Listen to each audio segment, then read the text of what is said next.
Hi all welcome back to my channel. ಎಲ್ಲರೂ ಹೇಗಿದ್ದೀರಾ? Hope ಎಲ್ಲರೂ ಚೆನ್ನಾಗಿದ್ದೀರಾ ಅಂತ ಭಾವಿಸ್ತಾ ನಾನಿವತ್ತು ಶನಿವಾರ ಸಂಜೆಯಿಂದ ವ್ಲಾಗ್ನ ಶುರು ಮಾಡ್ತಿದ್ದೀನಿ. ಇವತ್ತು ಯಾಕೋ ಈವ್ನಿಂಗ್ ಸ್ನಾಕ್ಸ್ಗೆ ಗೋಲ್ಗುಪ್ಪ ತಿನ್ಬೇಕು ಅನ್ನಿಸ್ತು.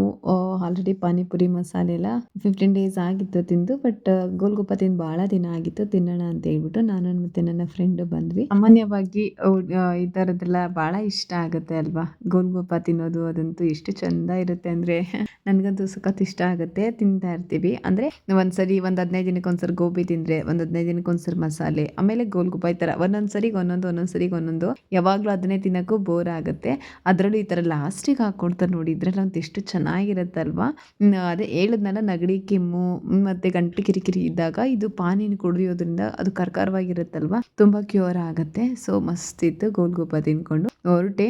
ಸಂಜೆ ಮಳೆ ಬರೋ ಥರ ಆಗಿತ್ತು. ಕೆಲವೊಂದು ಕಡೆ ಬಂದಿದೆ ಅನಿಸುತ್ತೆ, ಬಟ್ ಇಲ್ಲಿ ಬಂದಿರಲಿಲ್ಲ. ನೈಟ್ ಬರೋ ಸಾಧ್ಯತೆ ಬಹಳ ಇದೆ. ಹೊರಟಿದ್ದೆ, ಹೋಗ್ತಾ ಇದ್ದೆ. ಹಾಗೆ ಇವತ್ತು ನಮ್ಮ ಸಚ್ಚು ಬೆಳಗ್ಗೆನೆ ಹೇಳಿ ಕಳಿಸ್ಬಿಟ್ಟಿದ್ದೆ, ಅಮ್ಮ ನಂಗೆ ಇವತ್ತು ಹಣ್ಣುಗಳು ತಗೋಬಾ, ಐಸ್ ಕ್ರೀಮ್ ತಗೋಬಾ, ಅದು ತಗೋಬಾ, ಇದು ತಗೋಬಾ ಅಂತ.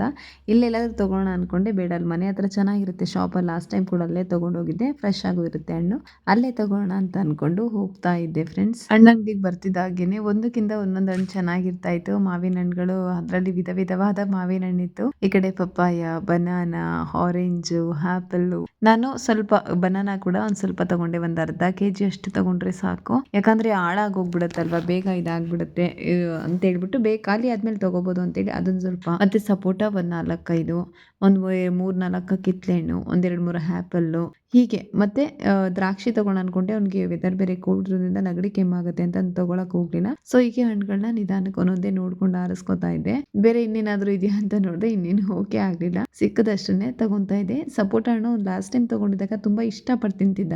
ಅವ್ನು ಕೆಲವೊಂದು ಹಣ್ಣನ್ನ ಇಷ್ಟಪಟ್ಟಾಗ ಅಷ್ಟಾಗಿ ತಿನ್ನಲ್ಲ, ಬಟ್ ಈ ಥರದ್ದೆಲ್ಲ ತಿಂತಾನೆ. ಅವ್ನಿಗೆ ಚಿಕ್ಕ ವಯಸ್ಸಿಂದ ಆಲ್ಮೋಸ್ಟ್ ನಾವು ಹಣ್ಣು ಅಭ್ಯಾಸ ಮಾಡಿಸ್ಬಿಟ್ಟಿದ್ದೀವಿ. ನಮ್ಮ ಯಜಮಾನ್ರಂತ ಅವನಿಗೆ ಹಬ್ಬ, ಅವ್ನಿಗೆ ಆ್ಯಪಲ್ ಇಲ್ಲದೆ ಇರ್ತಿರ್ಲಿಲ್ಲ ಗೊತ್ತಾ. ಅವ್ನ ಮಗು ಇದ್ದಾಗಿಂದನೂ ಅಷ್ಟೇ, ಅದನ್ನು ಚೆನ್ನಾಗಿ ಬೇಯಿಸಿ ಸ್ಮ್ಯಾಶ್ ಮಾಡಿ ತಿನ್ನಿಸೋದು.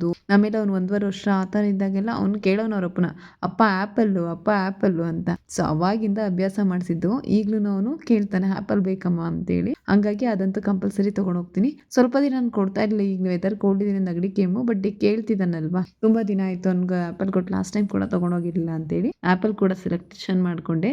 ನಾನು ಸಾಮಾನ್ಯವಾಗಿ ಮಾವಿನ ಹಣ್ಣು ಕೂಡ ಏನು ದುಡ್ಡು ಕೊಟ್ಟು ತಗೋತಾನೆ ಇರಲಿಲ್ಲ. ಊರಲ್ಲಿದ್ದಾಗೆಲ್ಲ ಊರಲ್ಲೇ ಸಿಗ್ತಾ ಇತ್ತು. ನಾನು ಯಾವಾಗಲೂ ತಗೋತಾನೆ ಇರಲಿಲ್ಲ, ಬಟ್ ಈ ಸರಿ ಮಾತ್ರ ನಮ್ಮ ಪುಟ್ಟ ಭಾಳ ಇಷ್ಟಪಟ್ಟು ತಿಂತಾನಲ್ವಾ, ಅದಕ್ಕೋಸ್ಕರ ತಗೋತಾ ಇದ್ದೀನಿ. ಆ್ಯಪಲ್ ಕೂಡ ಒಂದು 2-3 ಎತ್ತು ಹಾಕ್ಕೊಂಡೆ. ಪರವಾಗಿಲ್ಲ, ಚೆನ್ನಾಗಿತ್ತು. ಒಂದೊಂದು ಥರ ರೇಟ್ ಇತ್ತು. ನನಗೆ ಯಾವ್ದು ಅನುಕೂಲ ಆಗುತ್ತೋ ಅದನ್ನೇ ನೋಡಿ ತೊಗೊತಾ ಇದೆ. ತೊಗೊಂಡು ಬಂದು ತೂಕ ಹಾಕ್ಸ್ಕೊಂಡು ಮನೆಗೂ ಕೂಡ ಹೊರಟೆ. ಇದು ಹೊಸ ವಿಚಾರ. 10ನೇ ತರಗತಿ ಯಾರೆಲ್ಲ ಇತ್ತೀಚೆಗೆ SSLCಯನ್ನು ಪಾಸ್ ಮಾಡ್ಕೊಂಡಿದ್ದಾರೆ, ಅವರು 70-80% ತಗೊಂಡಿದ್ರೆ ಅವರಿಗೆ ಒಂದು ಹೊಸ ಅಪ್ಡೇಟ್ ಇದೆ ಫ್ರೆಂಡ್ಸ್. ಏನಪ್ಪ ಅದು ಅಂದರೆ, 10 ಮತ್ತು 12ನೇ ತರಗತಿಲಿ ಅಂದರೆ 10th ಮತ್ತು PUC ನಲ್ಲಿ ಕನಿಷ್ಠ ಮಿನಿಮಮ್ 80% ಅಂಕಗಳನ್ನ ಪಡೆದಿರುವಂತ ವಿದ್ಯಾರ್ಥಿಗಳಿಗೆ ರಾಮನ್ ಕಾಂತ್ ಮುಂಜಾಲ್ ಸ್ಕಾಲರ್ಶಿಪ್ ಅನ್ನೋದನ್ನ ನೀಡ್ತಾ ಇದೆ. ಅರ್ಹರು ಇದಕ್ಕೆ ಅರ್ಜಿಯನ್ನ ಸಲ್ಲಿಸಬಹುದು. ರಾಮನ್ ಕಾಂತ್ ಮುಂಜಾಲ್ ಸ್ಕಾಲರ್ಶಿಪ್ 2025 ಮತ್ತೆ 26 ರಾಮನ್ ಕಾಂತ್ ಮುಂಜಾಲ್ ಫೌಂಡೇಶನ್ ನ ಒಂದು ಉಪಕ್ರಮವಾಗಿರುತ್ತೆ. ಇದನ್ನ ಯೂರೋ ಫಿನ್ಕಾರ್ಪ್ ಬೆಂಬಲಿಸ್ತಿರುತ್ತೆ. ಇದು ಹಣಕಾಸು ಸಂಬಂಧಿಸಿರುವಂತಹ ಕೋರ್ಸ್ ಗಳನ್ನ ಅನುಸರಿಸೋದಕ್ಕೆ, ಪದವಿ ಪೂರ್ವ ವಿದ್ಯಾರ್ಥಿಗಳಿಗೆ ಭರವಸೆ, ವೃತ್ತಿ ಮತ್ತೆ ಉತ್ತಮ ಜೀವನದ ಕನಸುಗಳನ್ನ ಕಟ್ಕೊಳ್ಳೋದಕ್ಕೆ, ಮುಂದುವರಿಸೋದಕ್ಕೆ ಸಹಾಯ ಮಾಡುವಂತಹ ಗುರಿಯನ್ನ ಇದು ಹೊಂದಿರುತ್ತೆ. ಹಾಗಿದ್ರೆ ಅರ್ಜಿ ಸಲ್ಲಿಸೋದಕ್ಕೆ ಅರ್ಹತೆ ಏನಿರಬೇಕು ಅನ್ನೋದಾದ್ರೆ, BBA, BFIA, BCom ಅಂದ್ರೆ HA, ಅದರಲ್ಲಿ BMS, IPM, BA ಅಂದ್ರೆ ಅರ್ಥಶಾಸ್ತ್ರದಲ್ಲಿ, BBS ಅಥವಾ ಯಾವುದೇ ರೀತಿಯಾದಂತಹ ಹಣಕಾಸು ಸಂಬಂಧಿಸಿರುವಂತಹ ಪದವಿ ಕೋರ್ಸ್ಗಳಿಗೆ ದಾಖಲಾಗಿರುವಂತಹ ಅಂದ್ರೆ ಅಡ್ಮಿಷನ್ ಆಗಿರುವಂತಹ ವಿದ್ಯಾರ್ಥಿಗಳು ಅರ್ಹರಾಗಿರ್ತಾರೆ. ಅರ್ಜಿದಾರರ ಅಂದ್ರೆ 10 ಮತ್ತೆ 12ನೇ ತರಗತಿಗಳಲ್ಲಿ ಕನಿಷ್ಠವಾಗಿ ಅಂದ್ರೆ ಮಿನಿಮಮ್ 80% ಅಂಕಗಳನ್ನ ಪಡೆದಿರಬೇಕು. PWD ವಿದ್ಯಾರ್ಥಿಗಳಿಗೆ 70% ಅಂಕಗಳ ಬಂದಿರಬೇಕು.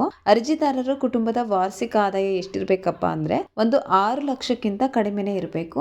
ಇದು ಭಾರತೀಯ ಪ್ರಜೆಗಳಿಗೆ ಮಾತ್ರ ಮುಕ್ತವಾಗಿರುತ್ತೆ. ಹಾಗಿದ್ರೆ ಎಷ್ಟು ಸ್ಕಾಲರ್ಶಿಪ್ ಬರುತ್ತೆ ಇದರಲ್ಲಿ ಅಂದ್ರೆ, ವರ್ಷಕ್ಕೆ 40,000 ರೂಪಾಯಿಂದ 5,50,000 ರೂಪಾಯಿವರೆಗೂ ಕೂಡ ಸ್ಕಾಲರ್ಶಿಪ್ ಬರುತ್ತೆ. ಹಾಗಿದ್ರೆ ಅರ್ಜಿ ಸಲ್ಲಿಸೋದಕ್ಕೆ ಆಸಕ್ತಿ ಇರುವಂತಹ ಅರ್ಹ ವಿದ್ಯಾರ್ಥಿಗಳು, ನಾನು ನಿಮಗೆ ವೆಬ್ಸೈಟ್ ಲಿಂಕ್ www.b4s.in/nwmd/rmkspfi ಈ ವೆಬ್ಸೈಟ್ಗೆ ನೀವು ಭೇಟಿ ಮಾಡೋದ್ರಿಂದ ಆನ್ಲೈನ್ ಮೂಲಕ ನೀವು ಅರ್ಜಿಯನ್ನು ಸಲ್ಲಿಸಬಹುದಾಗಿರುತ್ತೆ. ಸಲ್ಲಿಸೋದಕ್ಕೆ ಕೊನೆ ದಿನಾಂಕ ಅನ್ನೋದಾದ್ರೆ 31/7/2025. ಇನ್ನು ಜುಲೈ 31ನೇ ತಾರೀಕುವರೆಗೂ ಕೂಡ ನಿಮಗೆ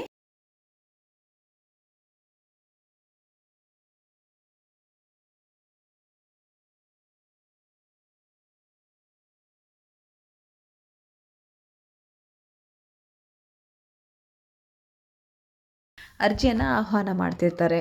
ಅವರೆಲ್ಲ ಇವಾಗಷ್ಟೇ SSLCಯಲ್ಲಿ ಮತ್ತು PUCನಲ್ಲಿ 70 to 80% ವರೆಗೂ ಅಂಕಗಳನ್ನ ಗಳಿಸ್ಕೊಂಡಿದ್ದೀರಾ. ದಯವಿಟ್ಟು ಈ ಒಂದು ಯೋಜನೆಗೆ ಅರ್ಹರಾಗಿರ್ತೀರಾ ಅಂತ ಭಾವಿಸ್ತೀನಿ. ಸೊ ಈಗಲೇ ಅಪ್ಲೈ ಮಾಡಿ ಈ ಒಂದು ಸೌಲಭ್ಯವನ್ನ ಪಡೆದುಕೊಳ್ಳಿ ಸ್ನೇಹಿತರೆ. ಯಾಕಂದ್ರೆ ನಿಮ್ಮ ಮುಂದಿನ ವಿದ್ಯಾಭ್ಯಾಸಕ್ಕೂ ಕೂಡ ಹೆಲ್ಪ್ ಆಗುತ್ತೆ. ಕೆಲವರಿಗೆ ಇವಾಗಲೇ ಒಂದು ಒಳ್ಳೆ ವಿದ್ಯಾಭ್ಯಾಸದ ಕೋರ್ಸನ್ನು ಆಯ್ಕೆ ಮಾಡ್ಕೊಳ್ಳೋದಕ್ಕೆ ಕಷ್ಟಕರವಾಗಿರುತ್ತೆ, ಅಂತವ್ರಿಗೆ ಇದು ಬಹಳ ಸಹಕಾರಿಯಾಗುತ್ತೆ ಅಂತ ಅನ್ಕೋತೀನಿ ಫ್ರೆಂಡ್ಸ್. ಸೊ ವಿಡಿಯೋಗೆ ಬಂದ್ಬಿಡೋಣ. ಮನೆಗೆ ಬರ್ತಿದ್ದಾಗೇನೆ ಇಲ್ಲೇ ನಮ್ದು ಹಳೆ ಬಿಲ್ಡಿಂಗ್ ಗೊತ್ತಾ, ನಾವು ಫಸ್ಟ್ ಇಲ್ಲೇ ಇದ್ದಿದ್ದು ಮನೆಯಲ್ಲಿ. ತುಂಬಾ ಮೆಮೊರೀಸ್ ಇದೆ. ಇಲ್ಲಿಗೆ ಬಂದ್ರೆ ಇವತ್ತು ಅವ್ರನ್ನ ಬಸವಪ್ಪನ ಕರೆಸಿ ಪೂಜೆ ಮಾಡಿಸ್ತಾ ಇದ್ರು. ನನ್ನ ಮಗನ್ಗೆ ಈ ತರದೆಲ್ಲ ಬಹಳ ಇಷ್ಟ ಆಗುತ್ತೆ. ನಾನು ಬರ್ತಿದ್ದಂಗೆ ಅದು ಅಲ್ಲೇ ಬಂತಲ್ವಾ, ಸೊ ಅವನಿಗೂ ತೋರ್ಸೋಣ ಅಂತೇಳಿ ಅವನನ್ನು ಕರ್ಕೊಂಡು ನಾನು ಇಲ್ಲಿಗೆ ಬಂದೆ. ನೋಡಿ ಮಕ್ಳೆಲ್ಲ ಚೆನ್ನಾಗಿ ಆಟ ಆಡ್ತಿದ್ರು. ನನ್ನ ಮಗನ್ಗೆ ಒಂದು ಒಳ್ಳೆ ಮೈಂಡ್ ಫ್ರೆಶಿಂಗ್ ಆಯ್ತು. ನಾನು ಅದೇ ಒಂಥರ ಖುಷಿ ಆಯ್ತು, ಯಾಕಂದ್ರೆ ಅಲ್ಲೆಲ್ಲ ಕೂತ್ಕೊಂಡು ಅಲ್ಲಿ ನಿಂತ್ಕೊಂಡು ಓಡಾಡ್ತಿದ್ರೆ ಅಲ್ಲಿ ನೋಡ್ತಾ ಇದ್ರೆ ತುಂಬಾ ಹಳೆ ಮೆಮೊರೀಸ್ ಇದೆ. ಅಲ್ಲಿ ತುಂಬಾ ಏನೋ ಒಂಥರ ಬೇಜಾರಾಗ್ಬಿಡುತ್ತೆ.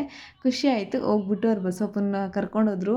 ಅದನ್ನ ಮುಟ್ಟಿ ಫೀಲ್ ಮಾಡಿ ಪೂಜೆ ಎಲ್ಲ ಮಾಡ್ಕೊಂಡು ತುಂಬಾ ಖುಷಿ ಆಯ್ತು, ಮನ್ಸಿಗೆ ಸಮಾಧಾನ ಆಯ್ತು. ಸ್ವಲ್ಪ ಮೇಲೆ ಹೋಗ್ತಿದ್ದಾಗೇನೆ ಅಂದ್ರೆ ಸ್ಟಾರ್ಟಿಂಗು ಇಲ್ಲಿ ಮೇಲೆ ಹೋಗೋದಕ್ಕೆ ಒಂದು ಸ್ವಲ್ಪ ಹಠ ಮಾಡ್ತಾ ಇತ್ತು. ಯಾಕೆಂದ್ರೆ ಇಲ್ಲೆಲ್ಲ ಜನ ಜಾಸ್ತಿ ಇದ್ರಲ್ವಾ, ಯಾರೋ ಅದನ್ನ ಎದುರು ಬದ್ರು ಬರಬಾರ್ದಂತೆ, ಮುಟ್ಟಬಾರ್ದಂತೆ, ಅವಾಗ ಅದಕ್ಕೇನೋ ಕಿರಿಕಿರಿ ಆಗುತ್ತೆ. ಹಂಗಾಗಿ ಅದು ಆಮೇಲೆ ಸಮಾಧಾನ ಮಾಡ್ಕೊಂಡು ಮೇಲೋಯ್ತು. ಮತ್ತೆ ಚಾಪೆ ಎಲ್ಲ ಹಾಸಿದ್ರಲ್ಲ, ನೀವು ನೋಡ್ಬೋದು. ನಮ್ಮೂರುಗಳ ಕಡೆ ಮೋಸ್ಟ್ಲಿ ಎಲ್ಲ ಕಡೆ ಮಾಡ್ಬೋದಿತ್ತು. ಬಸವಪ್ಪ ಬರ್ತಾರೆ ಅಂತಂದ್ರೆ ಮಲ್ಕೋತಾರೆ. ಅವ್ರ ಆಸೆ ಆಕಾಂಕ್ಷೆಗಳ ಮನಸ್ಸಲ್ಲಿ ಏನಾದ್ರು ಅನ್ಕೊಳ್ಳೋದು.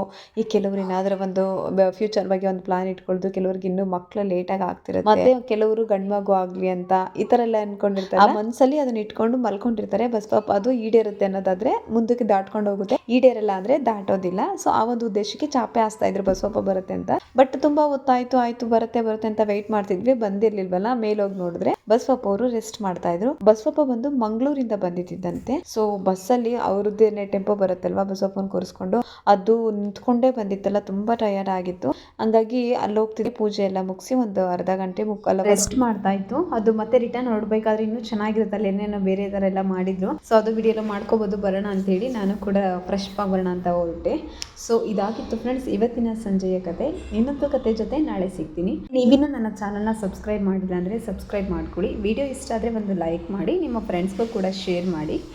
ಇನ್ನೊಂದು ವಿಡಿಯೋ ಜೊತೆ ನಾಳೆ ಸಿಗ್ತೀನಿ. ಅಲ್ಲಿವರೆಗೂ Tata, bye bye, take care.